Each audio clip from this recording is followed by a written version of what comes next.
नमस्कार। आज का विषय है विशुद्ध चक्र भाग छठा। आकाश एक सूक्ष्म पदार्थ है जो हर पीले एवं ठोस पदार्थ में कुछ मात्रा में व्याप्त है। इस तत्व को ईथर कहते हैं। रेडियो पर जो दूर दूर से ध्वनियाँ आती है वे इस ईथर द्वारा ही आती है।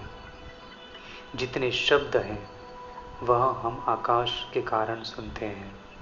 अगर आकाश न हो तो हम एक दूसरे की बात नहीं सुन सकेंगे, सिर्फ मुंह हिलते हुए दिखाई देंगे। हमारे बोल विद्युत तरंग में बदलकर विश्व के किसी भी कोने में पहुंच सकते हैं। हमारे विचार विद्युत तरंगों की भांति आकाश में फैल जाते हैं और कभी नष्ट नहीं होते। थोड़ी थोड़ी भाप उड़कर बादल बन जाती है। ऐसे ही एक प्रकार के विचार अनेक लोगों के दिमाग से निकलकर एक बादल का रूप बना लेते हैं और इधर उधर तैरते रहते हैं। कोई व्यक्ति एक समय क्रोध, चोरी व मरने के विचार कर रहा है तो अनेकों व्यक्तियों द्वारा वैसे ही विचार भूतकाल या वर्तमान में किए गए उनके विचार बादल बनकर उस व्यक्ति के पास पहुंच जाते हैं तथा वह व्यक्ति जो गलत सोच रहा है उससे संबंधित नए नए आइडिया प्राप्त करने लगता है। यदि कोई अच्छा सोचता है तो उसके विचार आकाश में बादलों की तरह उड़ते हुए उन विचारों से जा मिलते हैं जो उस जैसे महान आत्माओं ने किए थे।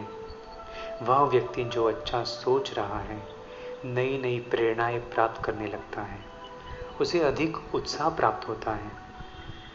यदि कोई व्यक्ति अपने रोगों, अपने विरोधों, अपनी निराशा, भय, अभावों या भूत प्रेतों को देखने लगे तो उसके यह विचार उन लोगों के विचारों से जा मिलते हैं जिन्होंने ऐसे विचार भूतकाल में किए थे, जिसके परिणाम स्वरूप वह व्यक्ति घबरा जाता है और थोड़ी सी रोग से ही उसकी मृत्यु हो जाती है।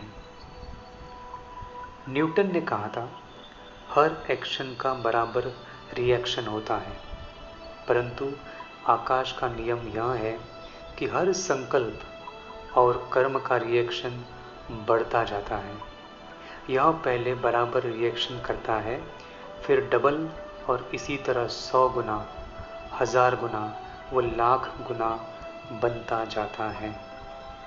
अगर हम सोचते हैं मैं शांत हूँ तो इसका बराबर का बल लौटकर हमें हिट करता है। अगर हम दो व्यक्तियों के प्रति सोचते हैं आप शांत हो तो यह 2 गुणी बल लौटता है। ऐसे हम 4, 5, 6, 10, 100, 1000 व्यक्तियों के बारे में सोचते हैं तो यह बल इसी अनुपात में बढ़ता जाता है। अगर हम भगवान को याद करते हैं तो यह बल लाख, 2 या ज़्यादा लाख होकर लौटता है। ऐसे ही बुरे विचारों की शक्ति भी लौटती है। यह नियम काम कर रहा है, चाहे हम जाने चाहे न जाने। अगर हम अपने जीवन में बदलाव लाना चाहते हैं तो आकाश के उपरोक्त नियम को मानकर चलना होगा। और वह यह कि आप चेक करो इस समय आपके विचार कैसे हैं। तुरंत नकारात्मक विचार के बदले कोई सकारात्मक विचार लाएं और वह मन में रिपीट करते रहें। आपको तुरंत खुशी आएगी और परिणाम सुंदर होंगे। धन्यवाद।